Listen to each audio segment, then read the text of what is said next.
Nocoj želim prenesti svojo ljubezen iz srca v dlani, želim, da jo preberem iz oči. Vemo, da se imamo mladi premalo radi, sem si rekel, no, pa bom napisal končno enkrat za natečaj nekaj. Pisal sem o tem, da nimaš pravice uničevati narave, pa da se moraš imeti dovolj rad, takšen kot si. Da se mladi nimajo dovolj radi, ker so preveč živčni, preveč preklinjajo tudi sebe, pa da si niso všeč, kakršni so. Rad se imam, kadar lahko pomagam komu drugemu, tudi svojim staršem pri delih. Ne maram se pa takrat, kadar sem len, kadar se mi nič ne da, kadar dobim kakšno slabo oceno, pa jo nočem povedati doma.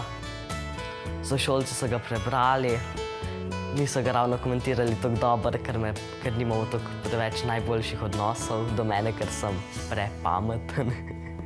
Želel bi si z nami sošolci, da bi imeli boljše odnose vsi skupaj. Resnični svet se z domišljijskim ne more primerjati, a to naj ne sme ustaviti, da ne bi sanjala skupnih sanj.